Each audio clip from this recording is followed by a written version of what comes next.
Boom, hello and welcome to the Executive Protection Lifestyle Podcast Season 5. Never forget that to the best of us, protection's more than just a job. It really is a lifestyle. Enjoy. Yo, so you're about to watch a podcast. I'm on the road.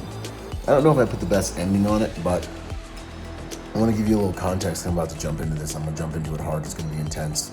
And I'm just going to speak from the heart. And, I dare you to change my mind, right? Lovely discourse.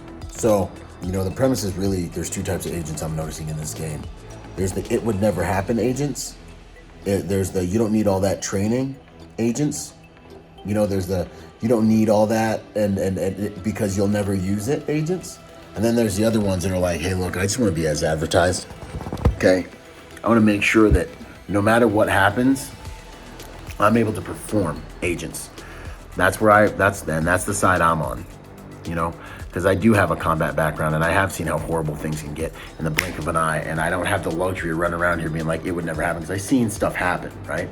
And may God strike me if I'm not as prepared as I can be. You can't be prepared for everything. If anything happens and I'm not ready, right? Which is a probability. I'm a human, right? So like, for people to run around in this industry and be like, well, that would never happen, that's unrealistic. I want to train to, so this is the probability of what would happen. I want to train to here, okay? So that's my mentality, because I don't know what's going to happen. I don't know if next week your client's going to say, hey, I want to go to Tulum. You're going to end up down there, and then you're going to have to deal with some local gang that's doing hood rat things, to kidnap or whatever it is, right? Someone in your group, not even your client, and then it's your problem because you're the EP agent, right? You're supposed to know. What do you know? Do you know how to move down there? Do you know what to do in that situation? You know what I mean? I don't know what's going to happen. Or I don't know if while you're in your cush, luxurious little like EP world life, and your client, goes shopping on Rodeo Drive and comes back to their house, and four dudes in two cars roll up on you and just simply do a follow home robbery, which is going to happen multiple times today in America. Like, civilians need to train for this, and they're not driving around Cadillac Escalades and Rolls Royces and Bugattis. Like, civilians need to be ready for this stuff. Okay, I'm just not one of those guys. Or the guys that are like, if you need a gun to do protection, if you go to guns, you've done so much wrong. Maybe, because I know what it's like. Like, maybe, but not always. Sometimes you could just get ambushed, playboy. And what's dangerous about this game is you can sit here and you can do this work for years and nothing can happen. And you can think for a second. You can literally get hypnotized into not being in reality, to where you really just think nothing's ever going to happen. And you can go on details. Listen, there are people around the world that aren't allowed to carry guns. When you leave this country, 99.9% of the time, you will not be armed, right? Like, never. But there are some special circumstances. So they have to do what they have to do. They got to get super good at all that stuff. And you should be just as good as them. But if you have the opportunity to train for everything and be armed for everything and be physically prepared for everything, why would you not take that? And that's kind of what this podcast is about, because I've realized there's two different types of agents. There's the you'll never use that. You guys train too much. It's unrealistic, guys. And then it's the guys that's like, yeah, cool, bro. I want to be proficient in driving, shooting, medical, emergency management, operations planning, actually doing an actual risk assessment, open source intelligence gathering and investigations, all the stuff that really goes into being a legitimate protector. And then there's the other ones that just go to work, go home, usually shaped like pillows and cups of yogurt, and then come to work and tell you about how you don't need to be prepared. Like, that's never going to happen. If you have to use a gun, you've done a lot wrong. Look, bro, I ain't never had no crystal ball. So guess what? Because I'm humble enough. I try to be humble. I don't know. I don't think I'm that smart. And I also don't think that my planning is so good in a world where all information is for sale all the time.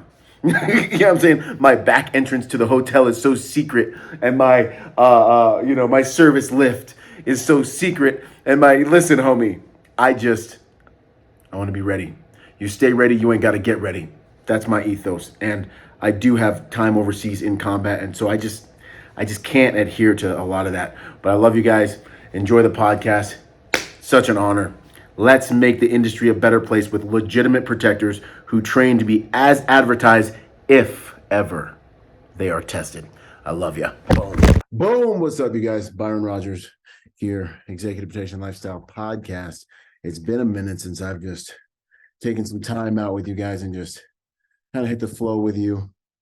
You know, a lot of times when I do these, I don't really have any idea what I'm actually going to say, so it's always pretty interesting for me, but I just like to tap in with you guys every once in a while and just kind of let you know what's going on in my mind. And this podcast is and never was designed to be about me. In a lot of ways, I started this podcast because I wanted to find new ways to work, to learn, right? New ways to meet those guys out in the industry and get them to actually tell me like the cheat codes, right? Sorry, I am still on detail right now. And of course, those of you who work EP, the second you start doing something is when everyone wants to talk to you. Podcast is supposed to be ways to learn from some of the best. When I started in this industry, it's real quiet, man, and a lot of people don't want to share their trade secrets. And it was always amazing to me. I'm like, we're not in Ground Branch, guys. Like, it's not the freaking CIA. We're not like, we're not even in the Marine Corps, guys. You know what I mean? Even we had OPSEC and secret clearances and stuff, but we're doing EP, but for some people, they make an identity out of this. I think, and now here we get into the freestyle part, right? We'll just see what comes out. But I think a lot of people make an identity. A lot of people, if you're not grounded in who you are on a deep level, you're going to make an identity out of something external to you. You know what I'm saying? So if you don't know who you are, if you're not working to create your own ethos and your own contribution, and you're not stripped naked on the altar of progress and the self-assurance that comes from the application of self with a desire to get better at a given thing, right? Like, it's really hard for me to be arrogant about shooting when I go to shooting competitions and get my face wrecked by everyone else there and come in like, 70, 80th percentile. You know what I mean? It's real hard to think you're hard. It's real hard to think you're hard when you go to jujitsu and get choked out, and you do simulated murder multiple times a week and you get choked out multiple times a week and tap multiple times a week. You know what I'm saying? Now, granted, you get to survive, you live and you fly at a level that's higher than those who are not doing these disciplines. But it's really kind of like the submission to the path of getting better in these endeavors is what keeps you grounded, is what keeps you confident, right? Instead of arrogant. Confidence is accurate understanding of capabilities. Arrogance is a protection strategy, essentially, for your insecurity. It's pretending to be bigger than you are because you don't know who you are, because you have not earned, because you've not experienced. Really, you don't know because you haven't experienced who you are in a long time. Maybe you used to be a Navy SEAL, you were in the teams. What are you now? You're about 30, 40 pounds overweight, right? Are you still able to keep up with that version of you? That's the question you need to be asking yourself. Confidence comes from experience with self. I'm getting to something. I'll make this apply to executive protection. And so I look around the industry and sometimes I get scrutiny, I get scrutiny from people, who, let me back this up. So coming back to the identity, right? And guys that do this work, over identifying with the work as if that's what makes them, coming from a place of scarcity, because the work is their identity, right? I wrote a book about things along this lines called Finding Meaning After the Military, and it's a survival guide for the transition from the military into the 1st Civilian Division, right? which a lot of my friends did not survive. One of my best friends committed suicide. One umpteenth friend committed suicide last month.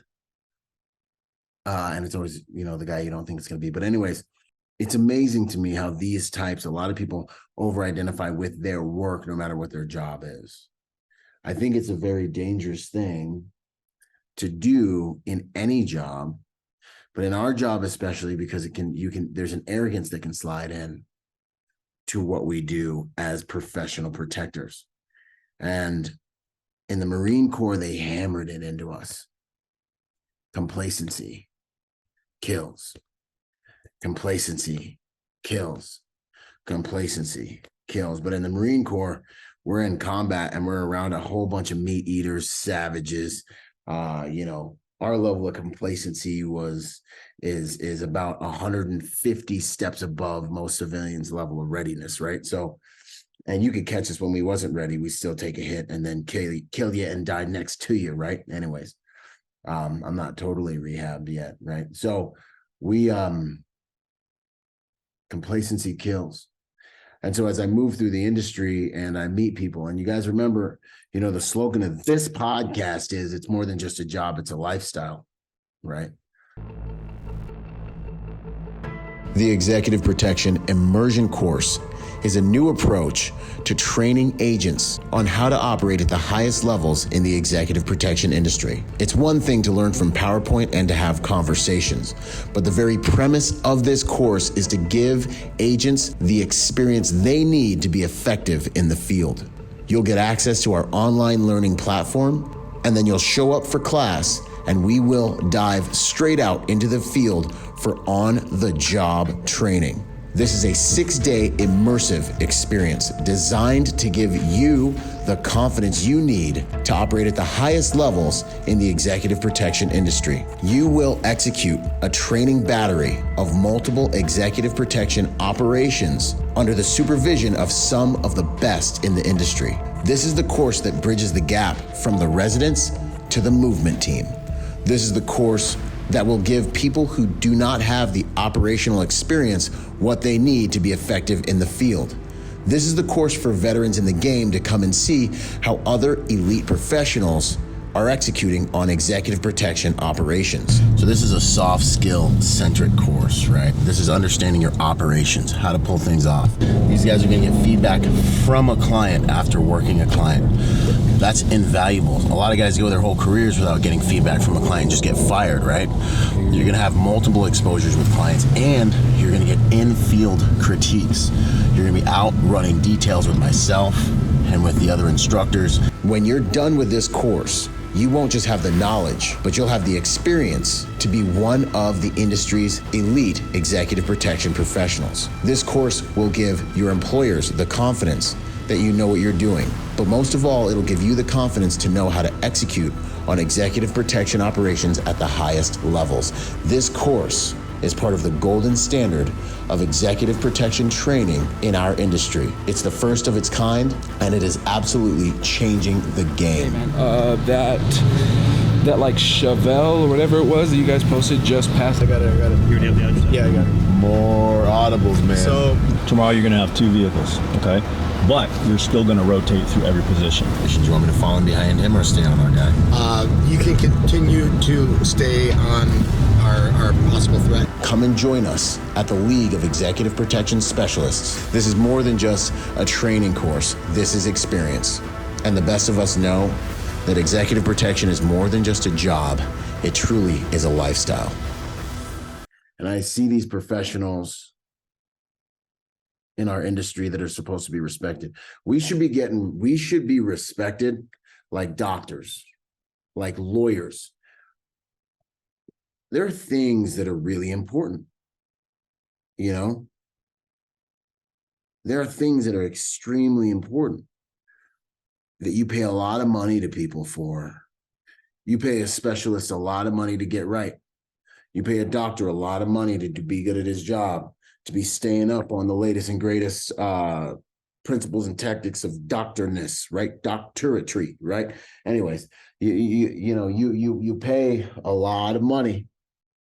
Shoot, you pay your plumber. You know what I'm saying? Like, you pay a lot of money for people to get things right. And so when I look at what we do, people, there's some discrepancy there. Sometimes they want to pay a lot of money because they know you'll get it right. Sometimes they don't because they don't really respect you, don't really respect the industry because they've had bad experiences with the industry, right? And what I find is as I go through the industry, it's like, how many of us are really putting in the work to be legit protectors? Yeah, I'm gonna ring that bell. How many of us are really putting in the work? Or how many of us are just going to work? It's more than just a job, it's a lifestyle. Maybe you are, used to be special forces. Maybe you were in the sneaky service, you know what I'm saying? In the Secret Service. Maybe you were federal law enforcement, motherfucking night stock, black ninja operative, caped, cloaked assassin, maybe you were, maybe. But I can tell you with every day you get farther away from your last good training session, you get more dull, right? I know for a fact you get more dull. You know for a fact you get more dull. Yeah, you did go on 1,800 deployments and you got a necklace with Iraqi and with enemy ears and stuff on them and stuff like that. I get it, right? But every day you get away from that. And for a lot of you guys, that was close to a decade, if not a decade ago. And a lot of you guys never even went over and did a combat deployment. A lot of you guys never even went to war. You know what I'm saying? So like in my pedigree of the Marine Corps, like I remember when I got my first dude that tried to join my company and he didn't have a combat deployment. I had to call up my boys who was still in. And I was like, yo, this cat says he was in the infantry, but he ain't got a single combat deployment. I had to hit my boy Praxidus up. Praxidus, go check out the Urban Valor podcast. Amazing podcast. You'll see Praxidus' interview in there. He's a little Filipino dude, look like Rufio. My first squad leader, one of the best Marines I ever served under. Anyways, he was in longer than me. I hit him up. I'm like, yo, this cat ain't got no combat deployments. He's like, dude, that's a thing now. Like that happens. Like our generation was like, it's like we had the opportunity of a lifetime. I was like, wow, the world's changed. And so what I'm getting at in the loving and most roundabout way I can is pretenders. There's a really good podcast by Christian West and Jared Van Dries a while ago, EP Pretenders. You can look it up. Then I did a version of it with them. I might be following it up with this one. Pretenders, man. You know what I mean? Like guys that over-identify with the work. See, I want you to take pride in being a professional protector. But I know if you take pride in being a professional protector based on what your lifestyle looks like, is this just a job, or are you really, really trying to be a protector? Like, are you trying to be a juggernaut? Like, are you trying to be a guy who can perform if and when you get tested? Because I go back to complacency. Complacency kills. And in the Marine Corps, we knew complacency would kill, but we also knew that like, yo, homie, like within the next couple of weeks, like week, month, we're gonna get tested. You're gonna get checked. Like you're gonna get your shield's they're gonna bang. Like you're gonna blow up. You're gonna get blown up. You're gonna get shot at. Something's gonna happen, homie. But see, this is different. This is very different because you can go years in this game without really, really being tried. And if you're already the arrogant type of individual who thinks he's so hard and thinks he's so gangster, thinks he's so, Secret Service, Special Forces, whatever you think you are, that you can go to work every day for years without training in some type of skill to help you protect your client better. I think the hard skills they're so perishable, but like at least take some classes in some soft skill stuff, some emergency management planning, learn how to do an actual risk assessment, learn how to do an actual advance or something. You know what I'm saying? Like learn verbal de-escalate, like ninja. Some of y'all are running around here not even investing in yourselves at all. Don't take my classes. I don't know, because I'm black and got tattoos. I don't know what your deal is, but it's all right there. It's out there in the industry. Take the courses, get the work. You know what I'm saying? Because you go to work every single day without getting better in this game. The battlefield's changing. We got EP details that don't have any layer of digital protection on their whole entire detail. Like everyone's running around buck naked digitally. How are people supposed to respect us? Let me digress a little bit because I want to drill into this whole like, a backhanded compliment we got the other day. I mean, I kind of hammer on the hard skills. So, I mean, I hammer on the hard skills because when you need them, it's like a parachute. All you need is when you need a parachute, you need a parachute. You know what I'm saying? And I hear a lot of guys say, like, if you think you need a gun to do EP work, you're crazy. Or like, if you think you need a firearm in order to protect someone, you're wrong. And I get that. And I respect that, I really do. But I wouldn't leave it at home. You know what I'm saying? like I wouldn't leave it at home just to leave it at home. You know what I mean? Like if I could have one, you know what I mean? Like I probably just have it. You know what I'm saying? Like what are you gonna do? What are you gonna do? You know what I mean? Like sometimes I just wonder, man. Like I look in the eyes of some of these guys and I'm like, you're a freaking college dude, man. Like I get it, like I get it. Like you can protect someone with systems. You can protect someone with soft skills. You can protect someone with backdoor entrances and service lifts and keeping them underground. And you can protect someone by keeping them out of the face of the public. But if they find you and they attack you, what the heck are you going to do? You can't outsmart everyone all the time. I get it. In some venues, you can't be armed. When you travel internationally, you can't be armed 99% of the time. But if you can be armed, this arrogance in this game, just because it hasn't happened for a long time. Dudes go their whole careers. Shoot, some cops go their whole careers without firing the firearm. That's not the point. Some guys go their whole decade or two in this game without anything happening. Good on them. It doesn't mean that firearms are not valid. And it doesn't mean that if you can have one, just in case it's your day, you should probably just bring it. You know what I'm saying? I feel like that's a level of complacency.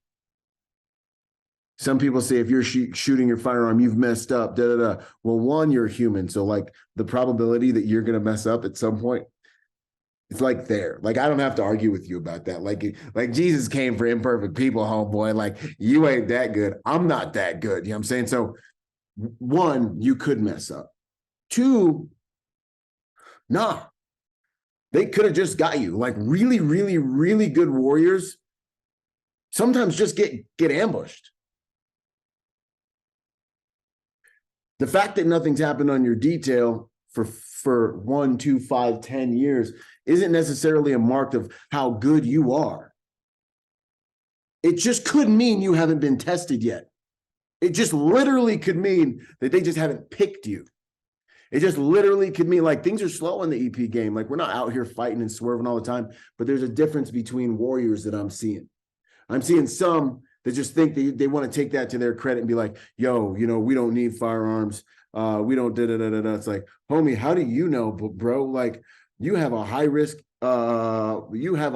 person with you right now and you just don't need them. Like, I just hope that it's just not your day. Like, I just hope that like the people we know that pose a threat that are legitimate, like cartels and people like that, don't just decide today. Because what are you going to do? Oh, we use the service entrance at the hotel that they own, where all the information's bought and paid. We you know what I mean? Like, just stop.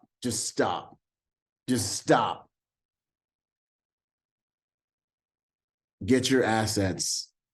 If you can carry, I suggest you carry, because I don't have a crystal ball. If you do have a crystal ball and you know nothing's going to happen and you know that you're so good that like absolutely nothing's going to happen, then yes, go ahead. I get it. In some countries, you can't. So you just got to do the best you can with what you got. I 100%, and I know those people, and I study those people, and I learn from those people. But I believe it's an extremely arrogant statement to say, like, you can protect people. You can 100%. And people do every single day protect people without firearms.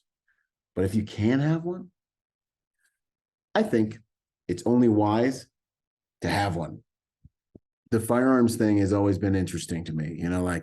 Like I get it if you're in a country where you can't carry, but like if you can carry, like learn to carry. Get the hard skills and the practice behind becoming formidable. It's very simple. In the industry, like I also think, I find it interesting that people just go to work in this industry and they don't do the work to be formidable. And it happens in law enforcement as well. It happens in every industry like this. I wanted to kind of talk a little bit about, they talk about standardization and different things like that in our industry. And, actually, before moving to that topic, let me harp on this other thing a little bit more. I remember one of my guys was out there and he was geared up and he was doing his thing and he was in our uniform division. So he's a security operator, right? And, a guy walks up to him, he's a law enforcement officer, and he says, and hold on real quick. Sorry, you guys. My mentality comes from combat. So that's going to create blind spots in me, but it's also it's a place where not a lot of people get to go and learn from, right? So I think there's value in it. You know what I mean? Like there's value in every walk of life and every like everyone brings value, as a combat veteran, I do bring a level of, I don't know if it's angst or anxiety, or a healthy fear, and hopefully a humility to being a professional protector, of knowing how bad things can get. I've seen what can happen if you're not prepared. I know what can happen if you're not prepared and if you're arrogant and if you think you're so super dope that nothing's going to happen. I know what can happen. And so I just kind of laugh at a lot of these guys, I don't laugh at them, but I'm just worried about them. You know what I'm saying? Like, oh, everything's fine. Like, I'm like, we're clearly, I was doing a joint operation with a reputable team. And I'm like, looking at the situation and I'm like, we're clearly in a dangerous environment, like a known dangerous environment with a known HVI, like high value individual. A lot can happen here, and I'm like, hey, are you guys armed or what's your situation? And it was like, one guy in the situation was armed, and this is like, a company that could bring a lot to bear if they wanted to. So the only reason they weren't armed would be a matter of culture, corporate culture. And I just, I think I'm the antithesis to that, because I just want to remind the industry, don't get so corporate. Don't get your hands so clean, where you don't have calluses, that you just think that, you can protect someone with policies. Like we're a no gun zone. Like we're a gun free zone or something like that. You know what I'm saying? Like where we were was not a gun free zone. So, me and my team, we were there to support and we were ready, but I was a little bit disappointed. And I find that agents and teams, the longer it goes without any kind of incident, the farther they get from reality. Reality is like this, okay? Everything's good. Chaos. The Loch Ness monster of mother-frickin' chaos is underneath the water at any given moment in time. At any moment in time, an earthquake could break out right now. Your wife can get in a car accident driving your kids. Your mom can have a mother-freaking heart attack. At any moment, anything can happen. At any moment, I can have a heart attack right now. This is why warriors since the beginning of time, they practice things like Bushido and like life in every breath and being willing to die, being willing to give up your life at any moment for the right reasons. That's a whole nother podcast. Oof. You know, fortunately for me, that was kind of always the plan. You know, I planned to be a martyr since I was a young man. It's the greatest honor, right? But now I've realized I have to live for something. There's a war going on. I can't, you know what I mean? I've always, you know, we're getting down a rabbit hole, but EP agents, because they live these happy lives, because they live these cush lives in a lot of cases, because maybe they were, you know, law enforcement or federal or whatever it was, but like they don't have that. They've never seen that Loch Ness monster just come out of nowhere and just underneath the surface and just boom, you know, and like change everything. And it's like, boom, like an IED has gone off. That's a roadblock up ahead. That's not the cops. You know what I mean? Like they haven't seen that happen yet. So they sit here and they're just like, dude, that would never happen, bro. Do you have a crystal ball, homie? Like, just because it's never happened, it would never happen. Playboy, listen to me. Every single person that gets shot, killed, raped, and murdered today, that's not even got the risk profile of your client, that's just a normal person, okay? Every single one of them thought it wouldn't happen to them today. That is a nasty, silly villain mindset. Oh, it just wouldn't happen. Oh, this is never going to happen. Maybe it'll never happen. But I get paid to try to plan for that slim probability that it might happen. And I'm not going to neglect my job and just fluff it off and think, oh, that'll never happen. That is gross to me. Like, and you know, I just can't. I can't. We're down here unarmed where we're at because it just wouldn't happen. That is the worst type of arrogance, in my opinion. Unless you have some type of, unless you've made it so it won't happen, which you can't do almost, you've got to be ready for everything. This is Warrior 101 stuff. And talk about how, you know, these guys that run around here and talk about how this won't happen and that won't happen. They run around here and they're like, yo, we got a compliment, a backhanded compliment the other day talking about, dude was like, yo, you know, you with BRG, Byron, Rodgers, you guys train too much. I was like, we train too much? I mean, when my guy was telling me that this dude said this to me, I was like, we train too much? And then dude, I guess the dude was like, yeah, you guys train too much. That stuff will never happen. And you're never going to use even half that training. Homeboy, I hope I never have to use 90% of the training, bro. I hope I never have to use any of the training in the whole entire 8-day hard skills intensive. But that's not the point. That was never the point of taking that training. That is not the point of continuing to practice CQB. That is not the point of continuing to go to my shooting competitions, of continuing to hit the gym, of continuing to hit these disciplines and hit the tracks and hit the mats and hit all this stuff. That was never the point. That was never the point. The point is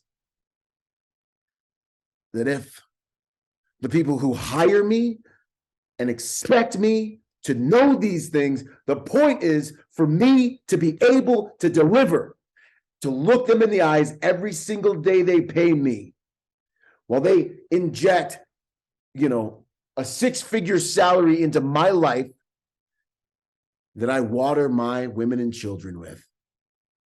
For me to be able to go to work, and when I stand on that stage tonight, be able to look over that crowd and know that I may not be the biggest, the baddest, and the best, but I'm doing everything I can to be able to physically and mentally plan and also outplan the adversary. Because that's what I'm hired to do. And more importantly than that, that is who I am to my core. And so, yes, I hope I never have to use 99% of that training. And yes, if I do have to use any of the hard skills training, it might mean that I failed in some areas. But I am a human. And I have a discipline of trying to be humble. And I know that I'm fully capable of failing. That's why I'm in the gym. That's why I'm at the range. That's why I'm practicing and practicing and practicing and practicing and practicing and practicing. That's why, because I'm hyper aware of how imperfect I am. And how dare you people go to work every single day of your life. I don't care if you're a cop. I don't care if you're the Marine Corps. I don't care if you're sneaky service or if you're an agent in this industry. How dare you? No. I'm not going to even come at it from that angle. I'm just going to say, no, shame on you. Shame on you for going to work to do a job that's going to require you to, that could require you to be a warrior. And yet you're neglecting the beautiful and powerful and important disciplines necessary to actually legitimately be a warrior. You, my friend, are a pretender. And I don't know, like, I'm not saying that to the team I mentioned. I'm not saying that to any company in particular. I'm not saying that to any individual in particular. I'm saying, look in the mirror. Are you really taking executive protection, private security operations, no matter where you are in the game, seriously? Are you really training? Are you really training to be at least in the 80, 90 percentile of your physical capabilities? I'm not a 300-pound juggernaut, right? But I can do some things. I'm a very capable 230-pound dude, warrior, very capable. You 180 pounds, but like, do you know how to move that? What have you done? Have you been faithful with what you've been given? Do you look like you could protect somebody? You know what I'm saying? Do you sell security? Or are you shaped like a pillow or a cup of yogurt? People act like this ain't important. Homie, I'm here to tell you, your career will hit a glass ceiling. Okay? The way you look matters in this game. Not because Byron Rodgers said so, but because clients say so. I've had clients ask me for Viking dudes, ninja dudes. I had one of my best buddies who's better at EP than I am, literally better agent literally than I literally am, literally go through an interview and had the interviewers look at him and be like, you look like you're pretty good at this, but you're just not hood. You're not hood enough. Literally, this is the game. Clients are looking at you. You need to make their brand look better. You need to be on brand. You need to make their brand. They need to feel like when they walk around with you, they feel cool when they walk. They need to walk around with you and be like, this dude makes me look better, right? This dude also makes people think twice. Some clients don't want that. Some clients want dudes that are under the radar, like straight up gray men. You know what I mean? Like, this dude looks like a nerd. That's on brand. But I guarantee you, no matter what their brand is, fitness is very important, because you want to know something about fitness? It's a symbol that is extremely difficult to fake. You can't fake fitness, playboy. You know what I'm saying? You're either fit or you're not fit. And I don't want to hurt nobody's feelings, but in this EP game, playboy, fitness is important. People need to look at you and feel like you can outperform them. Your clients need to look at you and feel safe. It is one of the most powerful forms of communication, the way you physically appear, show up, and move around in the world with your physical body, right? Master that. Be diligent with that. Are you living a life? Are you studying some combative style or something, a martial art that helps you know that you can outperform an enemy in the physical realm, right? Are you doing these things? I'm not shaming you if you start to do them now, but I am saying, as another warrior in this game, shame on you. Shame on you if you take those people's money and you go to work and you think you're hard because you used to be in the military, or you used to be in the military, you used to be in the the police force. You used to be whatever, or you never were. Like, homie, I was in Iraq like over a decade ago, bro. Like, I can't flex on that. Shoot, I got out of the military, ran into it, did a shooting competition, and realized that I wasn't going to go to Valhalla. Okay, I realized, so realized I wasn't going to go to Valhalla if I didn't get my stuff together, right? So there's so much to be said, man, for having a lifestyle. Are you studying any of the online things? Like Elijah Shaw's got a good app with information. Christian West has a website with information. Like everyone's got now a website. I can't pass this moment up. Now, mind you, when I came out online with the first ever, I don't care what no one says, the first ever EP school online executive protection training day, the success package. Everybody hitting me up talking about you can't teach cats EP online. You know what I'm saying? Now everybody, I've got my master's class. When I dropped the first master's class in the EP game, executive protection master's class. Now everybody's got a master class. I just want to take a second. I just want to let y'all know. Y'all go back and look on the websites and see when the pages was launched. It's your boy. Anyways, when I launched the first online executive protection education certification program, now everybody's doing it.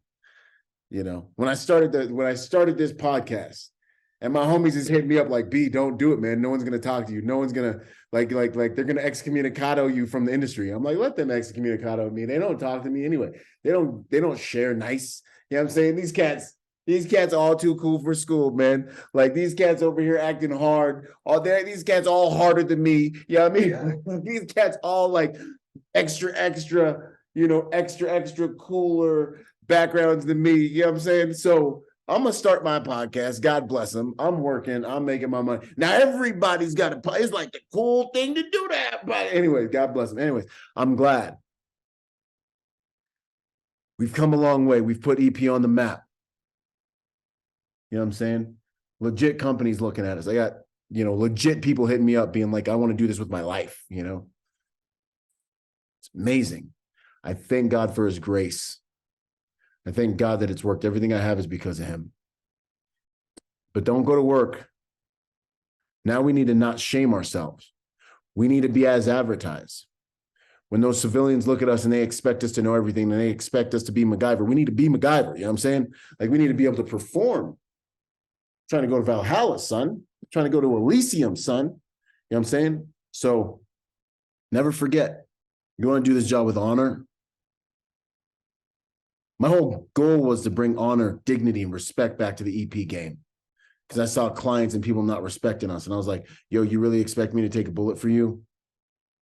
And you really expect me to fight off the enemy for you and you're not respecting me with no K's in it? You know what I'm saying? Put a K in that respect. You know what I'm saying? I'm like, man, am I respectable?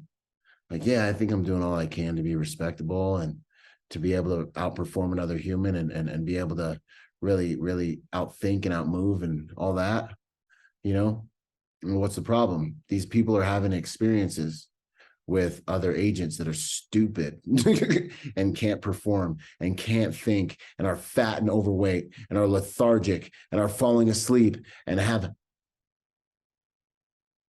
no discipline. So they can't follow simple orders, or they start following orders and then they get complacent. And then I have to accept the fact that not everyone's as crazy as I am, because I got trauma, you know what I'm saying? And from being in combat, and all these normal people, they don't have a reason in the back of their head to be that freaking serious about not getting complacent. I get it. They don't have a reason in the back of their head, designed to help them not freaking like, where they know what can happen if they get ambushed and they get chopped up. You know what I mean? Like they don't have that in the back of their head. And so I made this podcast to be like, hey, don't give in to the complacency and arrogance that can really organically, it's very, very organic and natural for this game because nothing happens for a really long time. You do your whole career, nothing happens, but maybe one day something happens. Are you going to be planning for that maybe one day? And that's the two different types of agents I see in this game. I see those ones that know that there's always a Loch Ness monster of chaos swimming through the crowd as you're standing there on the side of the stage. That Loch Ness monster of chaos is just lurking in the crowd on the side of on the road as you drive through that country in your little motorcade that you planned, that you think because you planned it, it's safe. You know what I'm saying? As you pull up at the hotel, and you're downstairs you're in the undercover area, and you're going to the elevator, and you're so smart because your plan is so good. Information been on the black market for sale for weeks, Playboy. You know what I'm saying?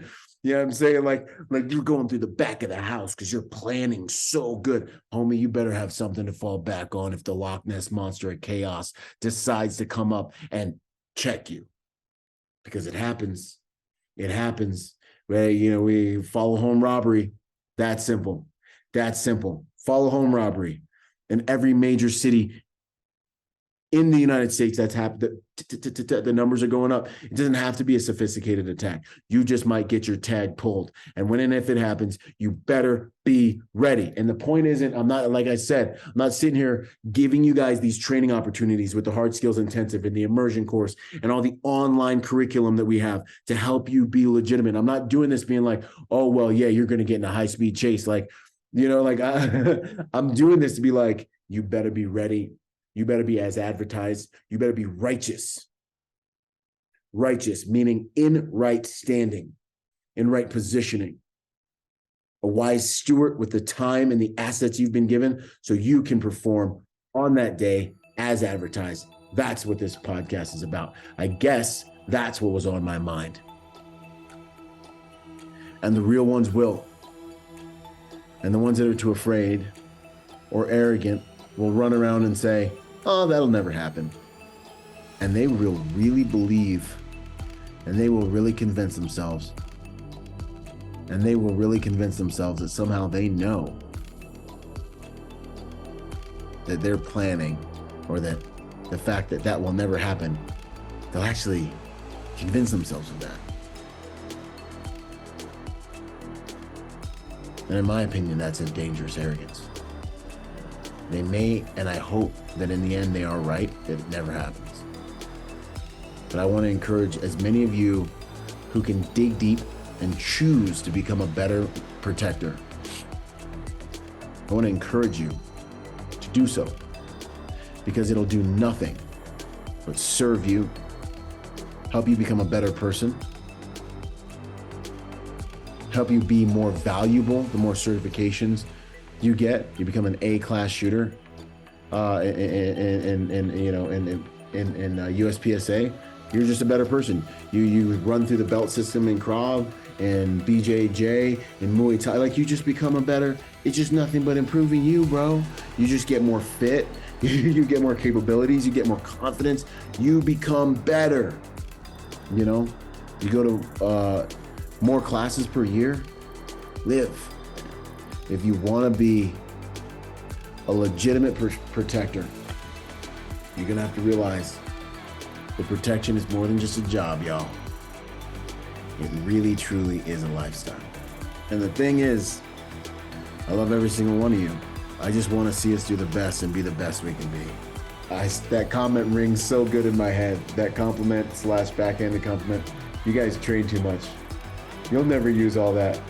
I'd rather have it and not need it than need it and not have it. Spoken like a real non-combatant. Maybe, hopefully we'll never need it. But I'm gonna live my life in such a way that I'm prepared just in case. I really do love you all. Such an honor. Boom! Quick shout out to our sponsor, Staccato. My first pistol sponsor. I've been sponsored by a lot of companies, right, over the years. But when it comes to pistol, that's my bread and butter. Pistol is something I believe in. I'm a competitive shooter. We're shooting anywhere from, 800 rounds a month type of thing, right? So Staccato, being what I believe, is one of, if not the most complete handguns you can put in your hand. It's got every component that a handgun could have, should have, They're actually extremely dependable now that they've made some changes, and these things are straight up tack drivers. If you're looking for a pistol that will do as much of the work for you as a piece of hardware can, obviously you have to have the marksmanship and all the different things, but different guns perform at different levels. And I want to say that Staccato is one of, by far, for sure, take it from a competitive shooter, we're shooting the highest volumes of rounds constantly right now. Not used to have a background guy, but like right now, when you go shoot, you're gonna see certain brands. Staccato is one of, if not the highest performing firearm that is both CCW, duty ready, and also competitive ready. So I want to give them a shout out. If you guys are looking for a good handgun to build your skills on top of, go check out Staccato. Much love and respect. Yo, if you're a private security professional wanting to take your game to the next level, go to executiveprotectiontrainingday.com to check out my personal success package for private security professionals. Check it out, executiveprotectiontrainingday.com. And remember, y'all, hard skills do save lives, but soft skills get you paid. Boom.